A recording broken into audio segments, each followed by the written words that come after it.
decree ng Diyos, ang Ordo Salutis, dahil yan ay talagang mga theological discussions, bakit nasama yung lawful oaths and vows? Bakit kasama ito? At big deal ba ito sa mga Christians?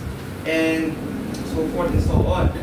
So the issue that we are going to address today is, pinapayagan ba na ang mga Kristiyano ay mag-take ng oaths o mag-vow, mangako, or gumawa ng pangakuan sa isa't isa, depende kung sino ang party.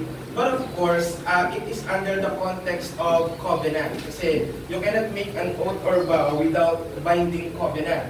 So hindi ka pwedeng sa isang estranghero, sa isang tao, di mo naman kilala, kakusapin mo, nangangako ako, pupunta ako sa welcome rotonda.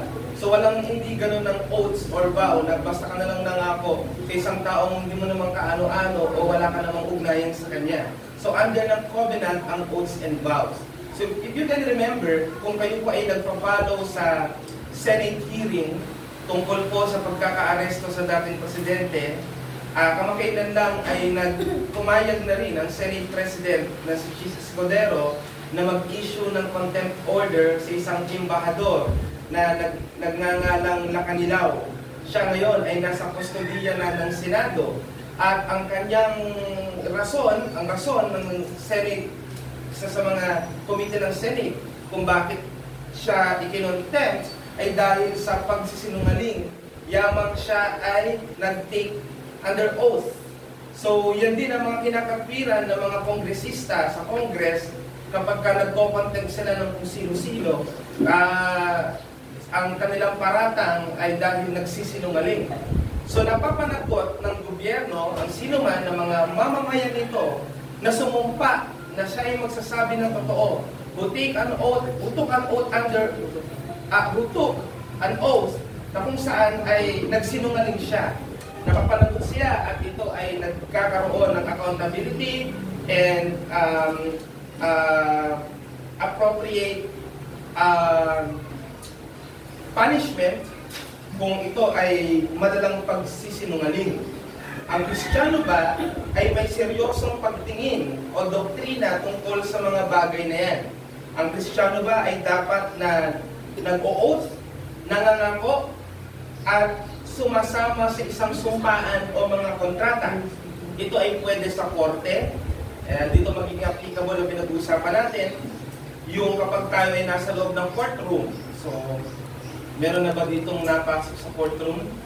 I hope hindi dahil ikaw yung akusado.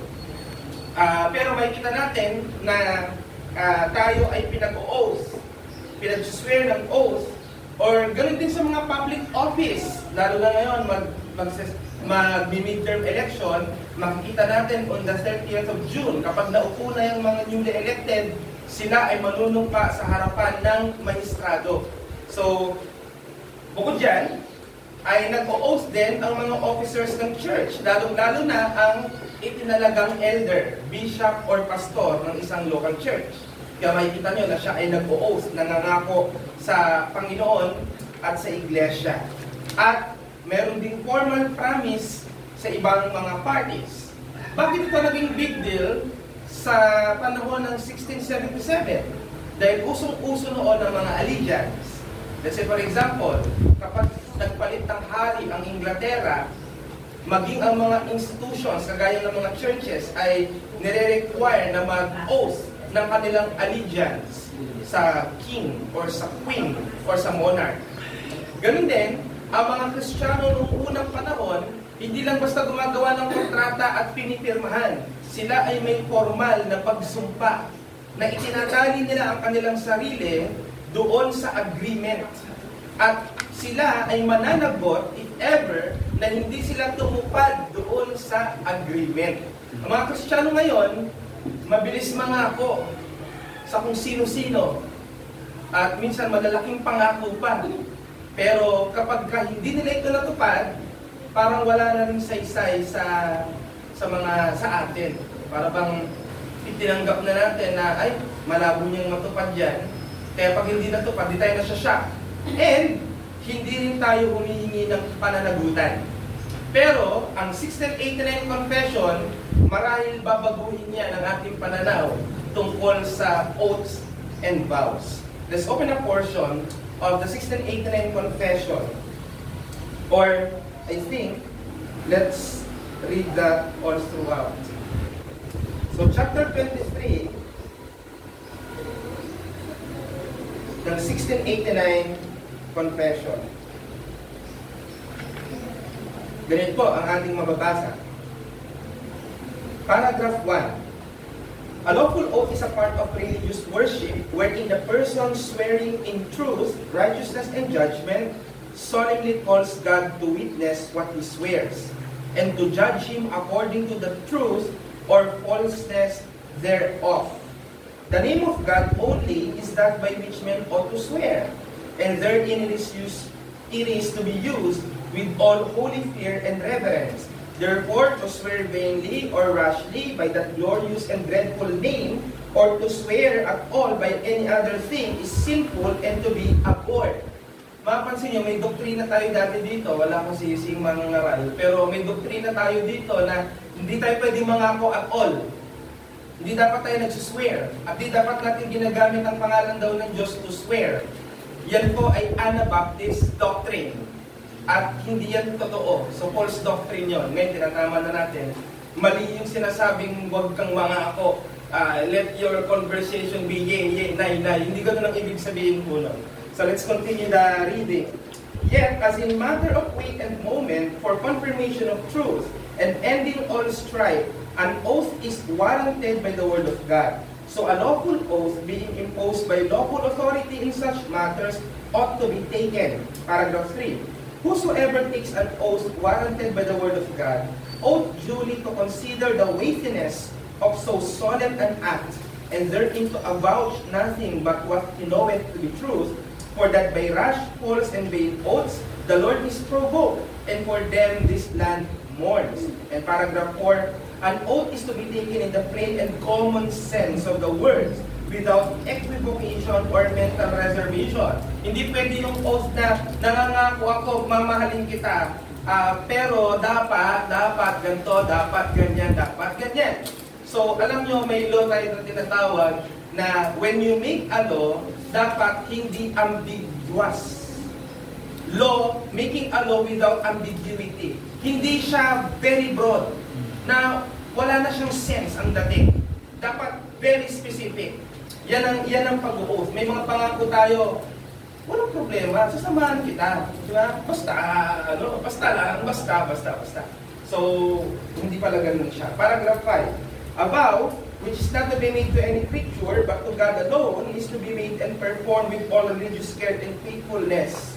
Baka may nangangako sa inyo, nangangako ko sa pangalan ng nanay ko, o sa pangalan ng aso ko. Ang tinuturo sa atin ng Bible, hindi ka mag-o-oath under the name of any other, kundi ang Diyos lang.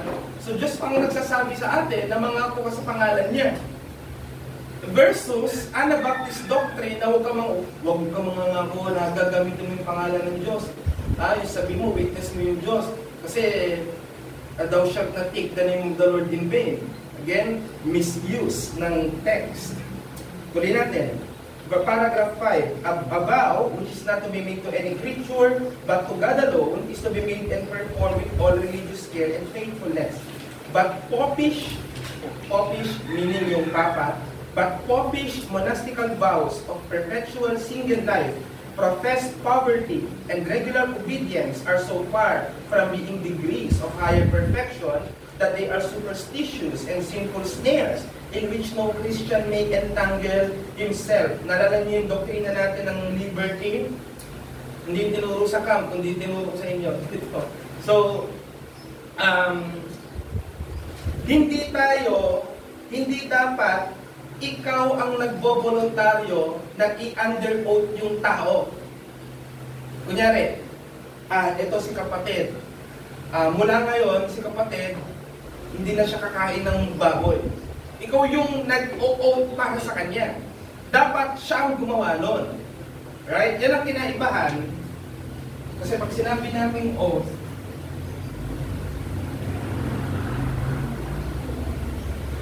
yung oath is swearing using God's name. parang bini-verify mo na yung pangako mo, totoo siya kasi ginagamit mong witness yung Diyos. Di ba? Kunyari, bilang miyembro ng church, nangangako ako, saksi ko ang Diyos na hindi ko kailanman sisiraan ng church. So, that's an oath. Now, vow is voluntary oath or promise. Voluntaryo. Ikaw ang nagbo-volunteer na mangako or mag-swear ng oath. At ikaw rin ang nagbibigay ng condition. Kaya sa mga wedding, di ba, may wedding vows, kinocompose yun nung ikakasal. Hindi ka magpapagawa sa labi mo. Sa tatay mo, mapapapyo nga ng wedding vows mo noon, di ba? Ikaw ang gagawa. Kaya nga minsan personal ang wedding vows. Minsan sinasabi, alam ko, milit ka, pero nangangako ko, pagkasal na tayo, di ba? Bubusan ko yung bibig mo. So, yung ang pangako, very specific, ginagawa yan ng party because it's voluntarily done. Now, let us define the terms. Pag sinabi po nating vow or oath, ito ay solemn declaration calling upon God as witness. I want you to take note that solemn means very serious. Seryoso siyang gawain.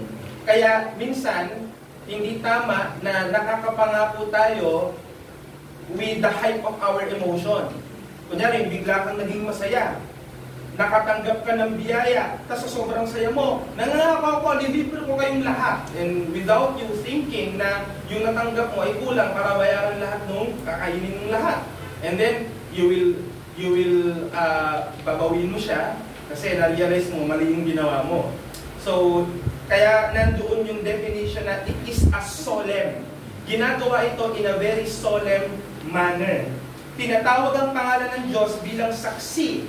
At hindi mo lang siya tatawaging saksi, kundi hahayaan mo rin ng Diyos na hatulan ka sa pagiging totoo ng sinabi mo.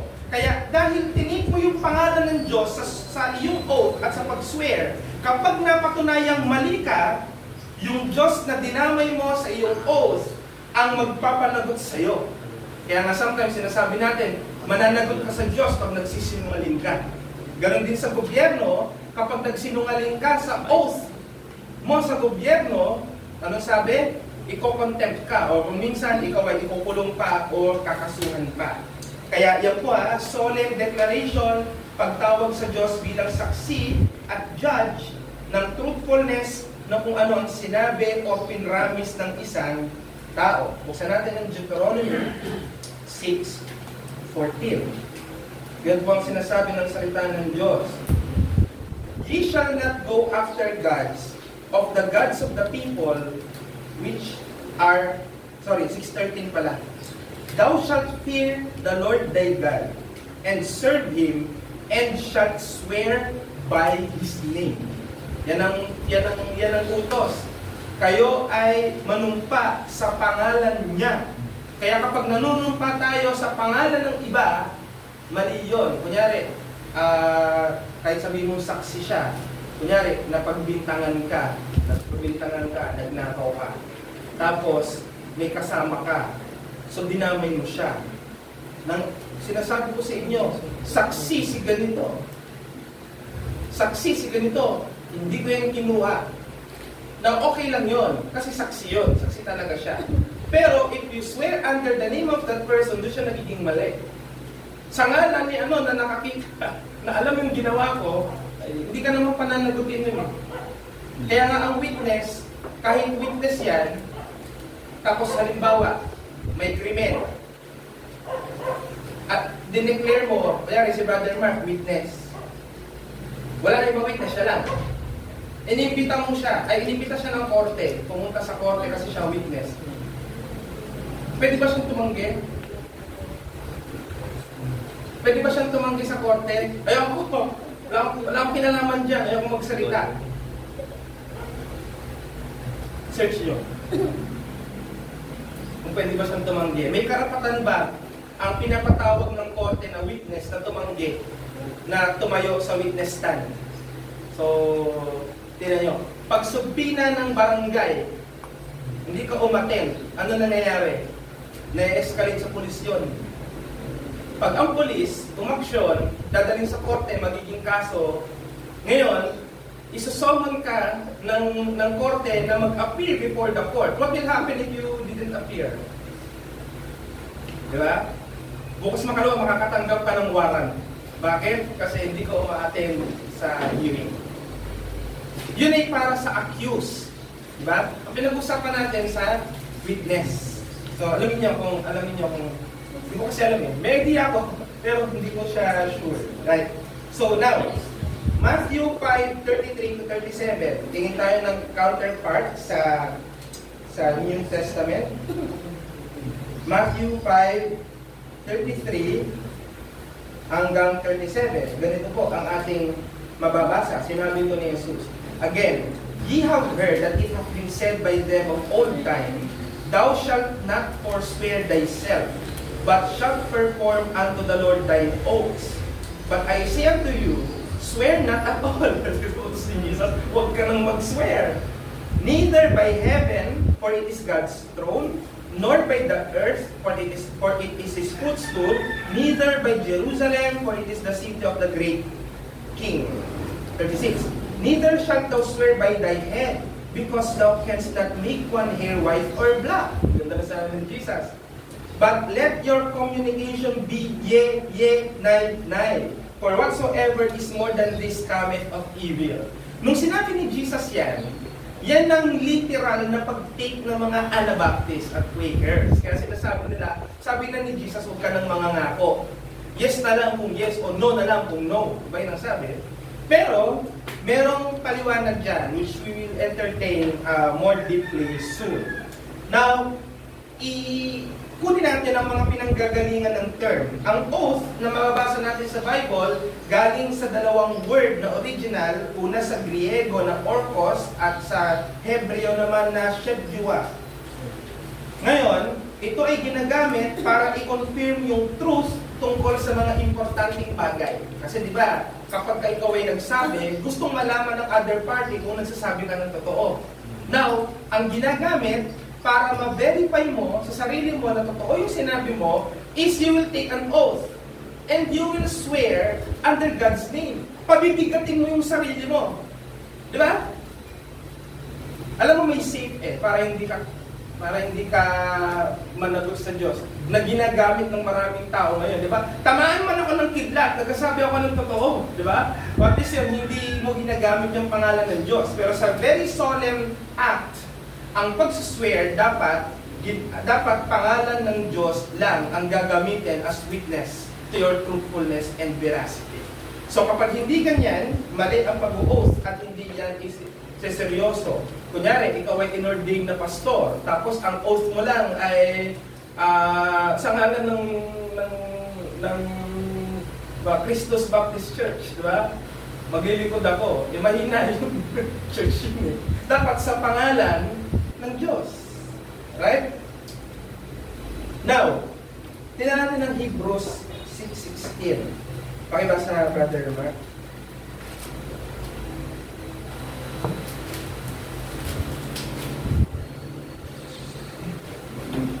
Hebrews chapter 6, verse 16. For people swear by something greater than themselves, and in all their disputes, an oath is final for condemnation.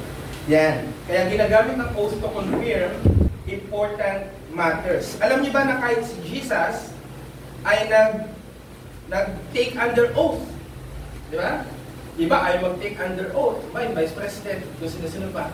Pero ang ating Panginoon, nag-took ng oath sa Sanhedrin. Ang Sanhedrin ay otoridad sa Israel. Kasi composition sila ng mga elders sa Israel. So, tumatayo sila parang gobyerno rin ng religion ng Israel. So, nung si Jesus ay iniharap sa Sanhedrin, siya rin ay sumagot under an oath. Mabasa natin yan sa Matthew 26. Matthew chapter 26, verses 63. Pakibasa po hanggang 64. Pakibasa natin sa ano.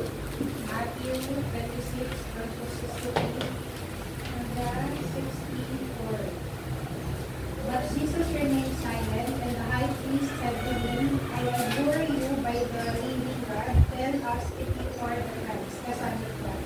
Jesus said to him, you have said so, but I tell you, from now on you will see the Son of Man seated at the right hand of power and coming on the clouds of heaven. Yan.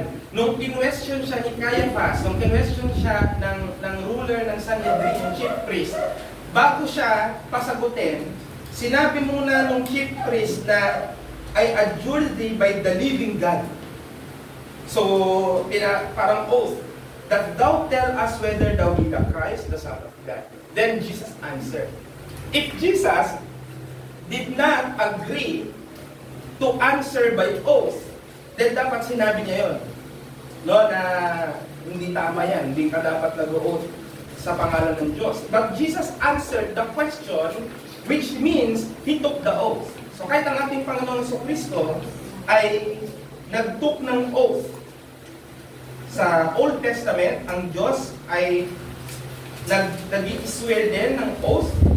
Halimbawa, Genesis chapter 22, verse 16. Sabi diyan, and said, by myself have I sworn. Sino sabi? Saith the Lord. Or saith Yahweh. For because thou hast done this thing, and hast not withheld thy son, thine only son. So, ano po yung context nito? Di ba? Yung si Abraham ay iaalay niya si Isaac. Di ba? At si Jesus, si Yahweh, ay nangako kay Abraham at nag-oath pa sa kanya. Isa pa, is Psalm 110 verse 4. Pakibasa, Brother Moise.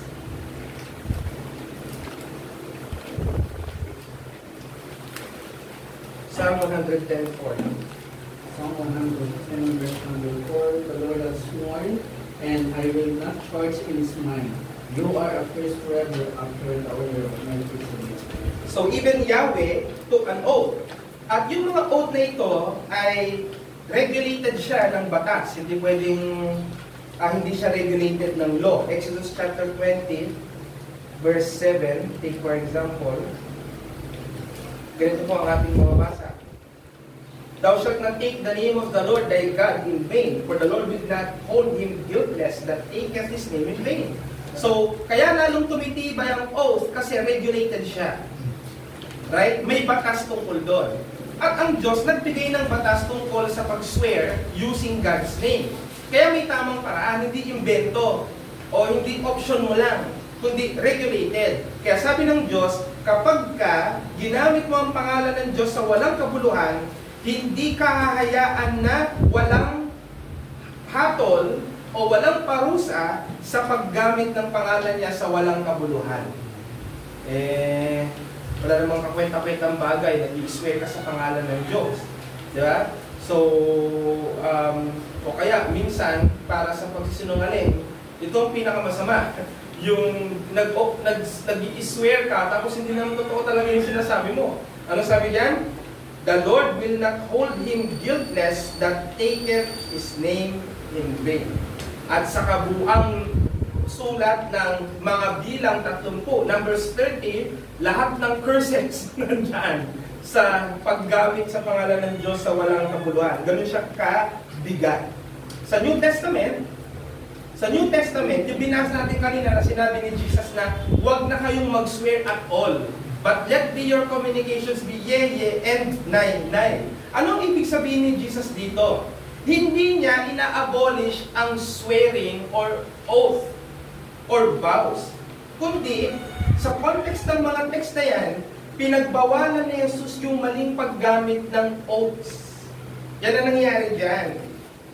Pinagbawalan niya yung frivolous oaths, kundi gamitin ito lawfully. Sa madaling salita, sinasabi ni Jesus, kung walang kakwenta-kwenta naman ang pinag-uusapan, never swear at all.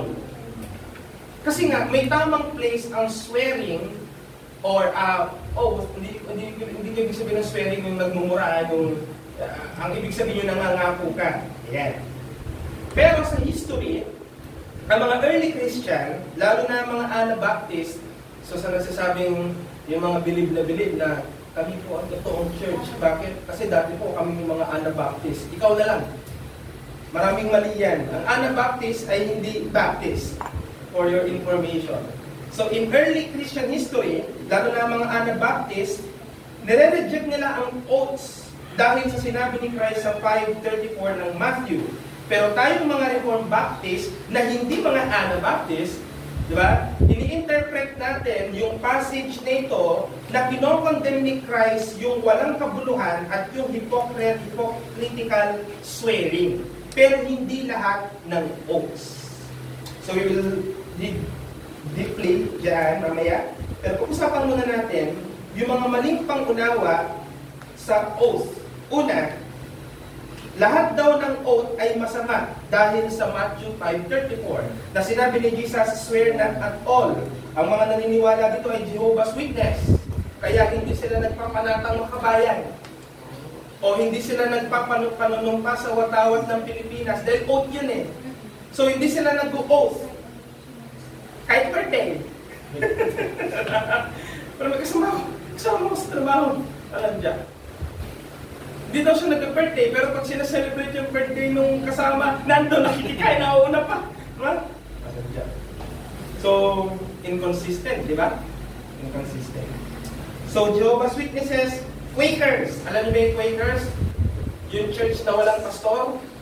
Yung church na nagtitipon lang sila, tahimik. Tapos kung sino ang gustong magsalita, sige, magsalita ka, pakinggan ka lang namin. Yan yung Quakers. Right? At Anabaptist. Para sa kanila, yung sinabi raw ni Jesus dito sa Matthew 5, kasi ito ay Sermon of the Mount, ibig sabihin daw nito, hindi dapat nag-i-swear o nangangako sa kahit anong circumstances, sa korte man o sa public office. So paano kapag pinatawag ang isang saksi ni Jehovah sa korte ng Pilipinas, hindi sila mag-o-oath, di ba? Yun yung ano ba to? Irerespeto pa ba natin ang religious freedom nito? Pero, kapag ang religious freedom mo is gagawin ng disobedient sa government, mananaig sa'yo ang gobyerno. Yun yung malinaw doon. Part po ng religious worship namin, kapag po violente, patayin. Langan pa, sige, religious pala eh. Sige, ginagalang namin. Hindi ganun. Siyempre, kukulungin ka, murderer ka eh. Diba? So, yun ang mangyayari doon. Baptist man yan, o heretic man yan. Ngayon, ano pang response natin dito sa belief na ito ng mga kaibayo natin sa pananampalataya? Kapag sinabing kaibayo, kalaban, or hindi natin kapareho. Alright? So, response. Ang Matthew 5:34 ay tungkol sa hypocritical, frivolous, at evasive oaths at hindi ito total prohibition. Right? Bakit? Kasi even si Jesus, alam niya na ginagamit ang oath sa mga walang kakwenta-kwentang bagay. Kunyari, nagselos ang asawa mo. Sa tingin niya, nang bababae ka. Tapos ang response mo, saksi ang Diyos na mga babae. Doon binabawal ni Jesus yun. Kasi hindi naman yung solemn. Wala naman pakialaman kahit sino doon. Personal mo iyon. Kaya sa ganung bagay, thou shalt not take the name of the Lord, right, in vain. Yun po ang ibig sabihin nun.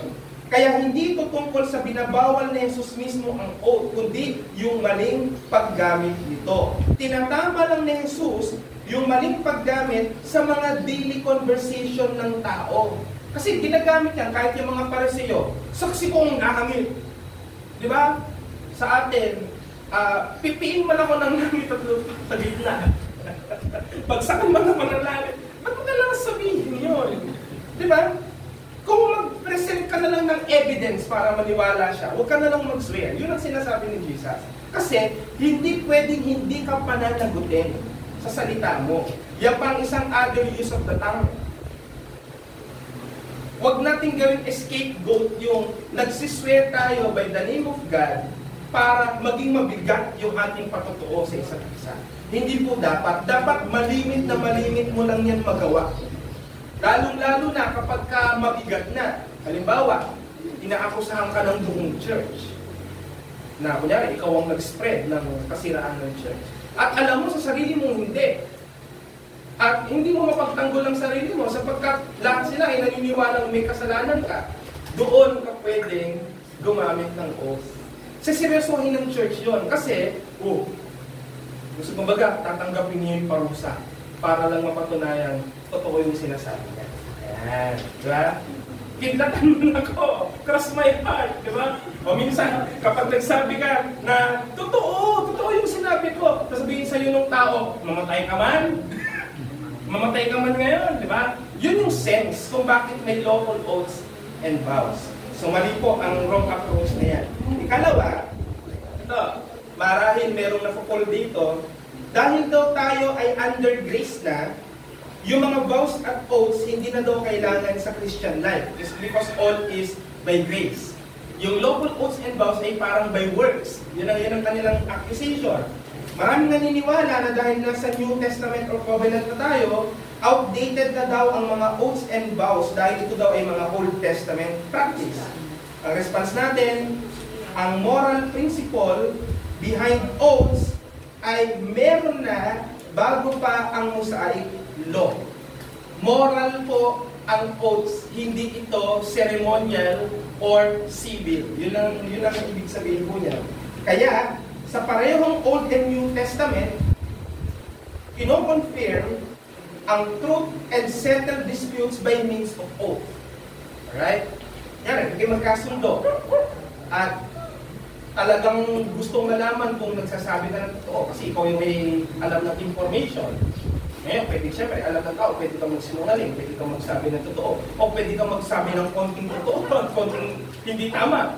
Tandaan natin, half-truth is not truth at all. Yan ang batas natin dyan. Yung half-truth, not truth at all. Kunyari, out mo, alas 4, dumaan ka sa boyfriend ng girlfriend mo na hindi alam ng magulang mo, tapos saka ka umuwi. Tapos enong ka, parang tagal mo, nasabot mo, siyempre galing ko sa trabaho. Bagamat tama, pero may hindi ka sinabi. Right? Na alam mo, yon ang magpapakompleto sa elemento ng truth o ng veracity. So ano nangyari? Lie pa rin yun. Right? Nung sinabi ni Abraham, kapatid ko to, bagamat tama, kapatid niya si Sarah, pero asawa niya rin yun. So dahil hindi niya sinabi yon, nanagot siya at kasalanan pa rin yung kanyang ginawa. So, ganyan kasi ang karamihan po sa mga tao, maging sa mga Kristiyano. White lies. Kasi kapag sinabi ko ito, baka atakihin sa puso. So, sabihin nila, kasi nungalingan pa rin yun. Pero may wisdom, mga kapatid. May wisdom. Hindi tayo, sabi ng Bible, the law is good if we use it lawfully. So, ibig sabihin, maninimbang ka doon sa good to do o higher good to do. It's good na sabihin mo, kasi yun yung tama. Pero may higher good. Na alam mo, kapag sinabi mo yung good na yon, meron siyang masamang consequence doon sa tao o sa isang bagay. So kung sa tingin mo, you need to make lies for the meantime para hindi naman mapagtakpan yon, kundi pwedeng i-delay or para makapag-ingat or para ihanda yung mga tao. Tandaan niyo, meron na tinatawag ng mga secret oaths. Meron din sa church niyan. Kunyari, yung secret oaths, hindi pinapaalam sa buong church na yung pastor ay pinasumpa niya yung isang kapatid na ikaw ang gagawa nito. Kasi kapag ako yung nandyan, malamang magpapakita sila ng paggalang. Gusto ko ikaw ang makakita. Mga secret oaths yun na sila lang may alam. Di ba? Sa Vatican, in confederate, tinatawag na yung merong mga lugar na hindi pa tanggap ang Kristyanismo, pero nag-o-ordain in secret yung pope ng cardinal doon. Pero hindi alam ng ibang mga cardinal. Para hindi mag-spread yung news. Alam mo naman ngayon, yan ang mali ng NBI. Alam yung anong ginagawa ng NBI? Nagpapa-interview, sasabihin yung information sa publiko, iniimbestigahan nyo nga yan. Hindi malaman ng mga yung hinuhuli nyo na hinahanap nyo sila. Bakit? Hindi pa naman, pero hindi naman sila hindi matalino. Publicity yun. Di ba? Publicity yun. O yung pahiring ng pahiring. Eh, kasi tumatakbo. So, yun yung mga totoo dyan eh. Sabihin ng mga tao sa TV, bobo naman ito. Di mo ba alam na may patwiran siya doon kung ba't yung ginagawa? Pero alam niya yun. Sino ba ang director ng NBI? Dating Associate Justice yun. Pinakamataas sa Supreme Court. Sino ba ang Executive Secretary ni Marcos? Dating Justice din ng Supreme Court. Hindi mga pipitsoging tao yun. Di ba? Pero ano ang nangyayari minsan? For any ulterior motives, kahit alam nila na mali, ay hindi pa rin nila gagawin. Yun ang reason kung bakit may lawful oaths at vows. Hindi lang tungkol sa public office, kundi sa church. Kaya mali po yung sinasabi na dahil under grace na tayo, pabayaan ko lang hindi makatupad sa pangako. Ligtas naman yun. Pwede, pero again, God will not hold it lightly. Pwede hindi ka panagutin ng church sa simpleng pagsisinungaling. Pero we are sure sa Diyos, meron siya. Meron siya. It's natin. Kasi nga, pag sumumpa ka, ginamit mo ang pangalan ng Diyos, hinahayaan mo ang Diyos, i-judge ka based sa credibility ng truth na yon. Kaya kapag napatunayan nagsisinungaling ka, ibig sabihin, mananagot ko ang tao yan. Ngayon, ang lawful oaths, hindi siya tungkol sa pag-earn ng merit, kundi pag-uphold sa truth na kinikilala ang Diyos na saksi at hukom. Kaya ang point, hindi porque under grace na tayo ay ina-abolish ito ang moral accountability. Mas pinagtitibay pa sa pamamagitan ng lawful oaths and vows. At pangatlong maling approach is yung sinasabi, okay lang naman mga ako, it is okay to swear or make vows lightly as long as you don't mean any harm. Nangako lang naman ako, hindi ko lang naman natupad, hindi naman ako nakasagasa ng tawa, hindi ko naman siya pinatay, hindi ko rin naman siya nasaktan, o na-disappoint siya konti. Eh, ganun ba kaagad yun? Big deal na ba kaagad yun? Yan, wrong approach yan, yung mga ganyan. So, minsan, ang mga tao, ginagamit nila yung pag-o-oath or pag-i-swear ng very casual, na nagiging everyday conversation natin. Meron ba sa inyo gumagamit ito sa sentence? I swear to God. I swear to God. I swear to God, kung ginawa yun. I swear to God. Hindi ako nanilip. I swear to God na hindi ako ng babae. So sometimes, or oftentimes, ginagamit sa daily conversation yung ganyan. Pero, hindi ito dapat ginagawa. Kahit joke or common speech, kung wala ka namang intention, natutuparin mo ito. Unless, fully aware ka, at talagang may intention kang tutuparin mo ito, gagawin mo. Ngayon, kaya ang mga Christian, malakas dapat, matatag dapat ang kanyang integridad pagdating sa mga bagay na ito. Bakit? Pag unbeliever na nagsabi niya, hindi tayo naniniwala eh. Kasi alam natin, hindi naman ako makukulong kung di ko sundin. Pero tayo, naniniwala tayo, mananagot tayo sa Diyos for every promises that we made but failed to fulfill them. Kaya ang Kristiyano na mature, kunyari, nangako sa'yo, kapatid, maganda lang. Yung sinabi mo sa akin sikreto, atin lang yun. Ang Kristiyano na kausap mo, di ba? Malaki ang tiwala sa iyo. Bakit? Naiintindihan mo ang lawful oaths and vows. Nangangako ka sa kanya in the name of God. Kaya nga kung minsan, pag sasabihin pa ng pastor o ng sino mang leader sa church, hanggang hukay, dala-dala ko itong sikreto mo ito. Diba? Kaya, mga kapatid, kung mahina tayo sa part na yan, ay pwede pa naman natin i-redeem ang sarili natin by the grace of God. Na tayo ay mapagkatiwalaan for any conversation that we are handling. So, tanda po natin, mga kapatid, Exodus 20 verse 7, Thou shalt not take the name of the Lord thy God in vain. May kabuluhan ang pangako Ibig sabihin, hindi dapat walang kabuluhan ang paggamit nito. James 5:12, but above all, my brothers, do not swear, either by heaven or by earth or by any other oath, but let your yes be yes and your no be no, so that you may not fall under condemnation. Ay, ibig sabihin nito, kung ayaw mo na maging mabigat ang parusa sa'yo, let your yes be yes and no your no. Huwag ka nang mag-swear pa sa walang kakwenta-kwentang bagay. Tanda po niyo yan, ha? Kung wala namang kakwenta-kwentang bagay, or pwede ka namang may gawin iba para mapatunayan ng sarili mo, just do not swear an oath. Sa mga kapatid kong Kristiyano na maaaring nanliligaw pa lang o nagpapaligaw pa lang, huwag mangako na mamahalin mo forever. You don't have any intention to marry that person. Okay? God will not hold you guiltless if you have done it. Now, makakaligtas po ba ako? Ito lang sabihin ko sa iyo. If, by your ignorance, you swear an oath out of your immaturity, and of course, ignorance of God's word, then it is also covered of genuine repentance. Hindi mo rin kailangan pilitin ang sarili mo, nakapag-oath na ako, kailangan ito. Na-realize mo nga, mali yung pag-oath mo eh. You can just repent and do not do it.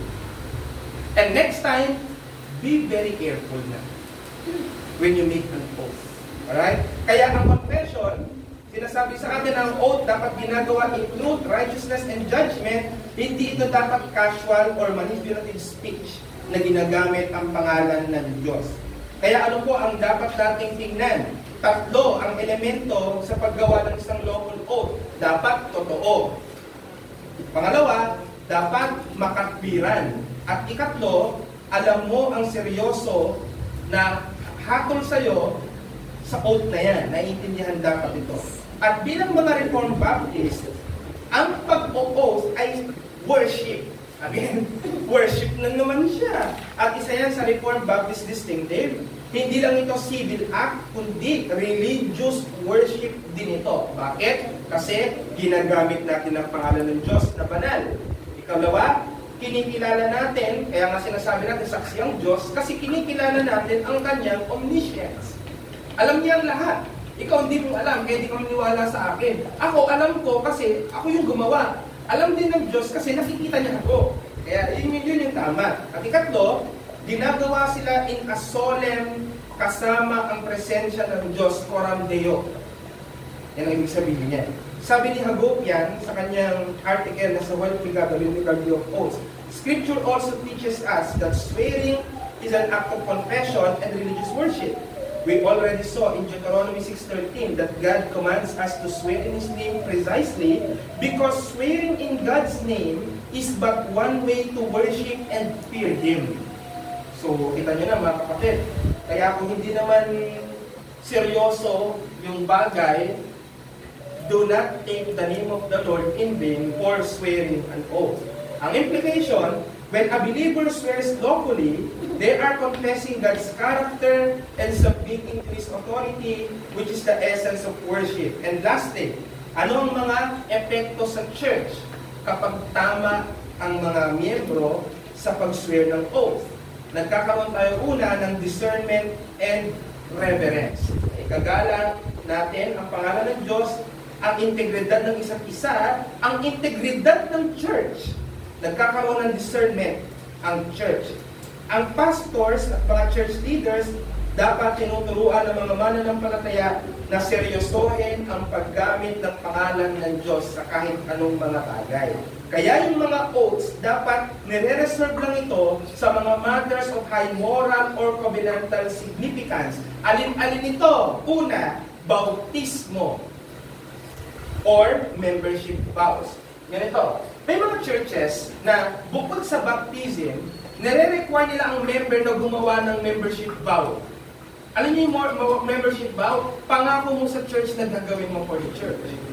Natatandaan nyo, sa mga sinaunang miyembro, meron kayong sinagutan na papel, yung membership application form. nasa likod nun, may nakalagay, what are you going to do with the following areas? Number 1, church. Number 2, family. Number 3, diba? Community. Hindi ka basta-basta magsusulat kung ano na sa mo gagawin. Pwede kang bisitahin ng pastor at sabihin, hindi mo ginagawa to, sinulat mo to, hindi ko nakikita ginagawa mo to. Pwede kang panagutin. Bakit? Oath yun. It's a vow. Merong isang kapatid na very sick yung sagot doon. Nakalagay lang, serve, serve, serve, serve. Diba? Bahala ka mag-interpret yan. Kaya ang sabi ko, an oath must not be ambiguous. Kasi minsan, ginagamit yan para maging safe. Para kapag hindi mo natupad, sabihin mo, sabi ko dyan, di ba? Diba? Kung sakali man, hindi ko na kasalanan yun. So, hindi tayo mag-oath na ilalagay natin ang sarili natin sa safe place. Baptismal and membership vows, ordination commitments. Kadalasan itong ginagawa sa ino-ordain na pastor or diakono. Minsan, ang church din ay may kalayaan na gumawa ng ibang mga offices, pero hindi ito yung pastor hindi ko, halimbawa, secretary, treasurer, or mga auxiliary members.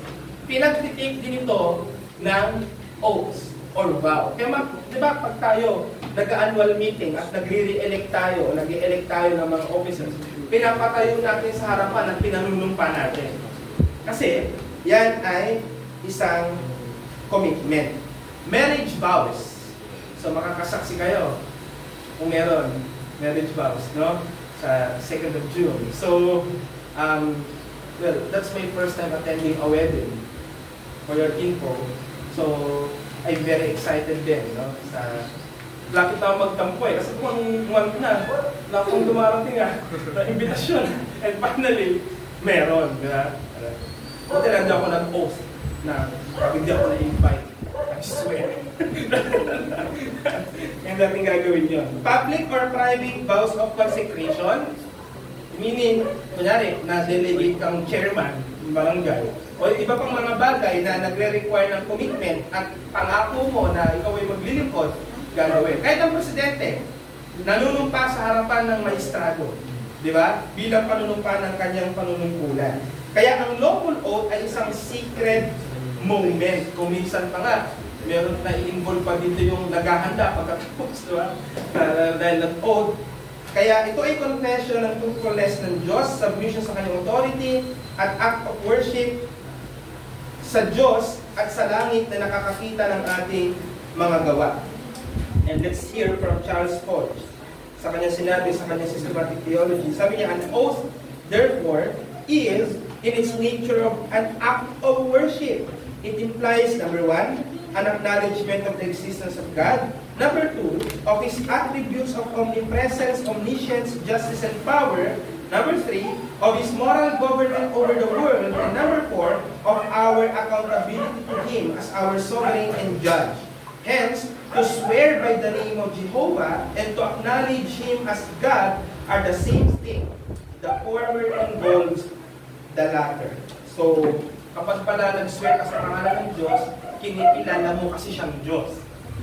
Kaya kapag nag-i-swear ka, tapos hindi Diyos ang ginagamit mong pangalan, anong sin siya? Idolatry. So, ganyan kalala. Kaya yung nagsasabi, huwag kang mag-swear, hindi mali.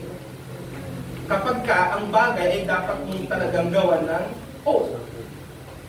Mali rin kapag nag-oath ka nang walang kakwenta-kwentang bagay na hindi naman tungkol sa mga commitments or seryosong bagay na patungkol sa ating pagtotoo. Hindi rin ito dapat natin ginagawa. So my final challenge to you as Reformed Baptists, make oaths or vows only with reverent fear of God, careful truthfulness, and a wholehearted commitment to fulfill them as acts of worship before the Lord. So, kapag ka nasa akto kang mangangako ka, pag-isipan at ipag-pray ng mabuti. Kasi you will be bound to it. Itatali ka na yan. Kaya nga kapag kinasal ka, bahala kang sisi kung mali yung ginawa mo. Kasi hindi ka makakawala dyan. So, ganun din ang pagturing sa pagbibigay ng mga pangako. Alright? Kasi, hindi iti-take ng Diyos na maliit na bagay ang isang pangakong hindi tinupad, tapos ginamit mo pa ang pangalan ng Diyos para sa bagay na yon. Naging guilty ka ba sa mga pangakong napako? You can repent. And be careful next time not to swear an oath using God's name if you know that it's in vain or wala namang kapenta-pentang bagay. Let's go to the Lord in prayer before Q&A. Ang maraming Diyos who sworn an oath that you will love us and keep us for all eternity because you are a loving Father and you are not a covenant breaker. Nakita namin ang sarili namin na kabaliktaran yan dahil para lamang mapatunayan namin o ma-justify namin ang mga kagustuhan namin at para ma-convince namin ng mga tao, ginagamit namin ang pangalan mo upang makatakas sa iba pang mga responsibilidad at upang mapaniwala ang mga tao sa aming mga sinasabi. Ngunit nakita namin na mali ito ayon sa iyong salita. At dapat namin seryosohin ang pag-swear ng oath sa pangalan mo sapagkat hindi ka maaaring malinlang, hindi ka dapat lokohin at napakabanal ng iyong pangalan upang gamitin sa mga walang kabuluhang bagay. Kaya patawarin mo kami ng Diyos kung nasusumpungan mo kami na guilty sa bagay na ito. At gamitin niyo ang banal na Espiritu na bigyan ng guwardiya ang aming dila na hindi basta makapangako kung kami ay nasa emotional height, kundi maging matahimik. At sa aming plain and simple conversations, matuto kami just to say yes if yes or no if no.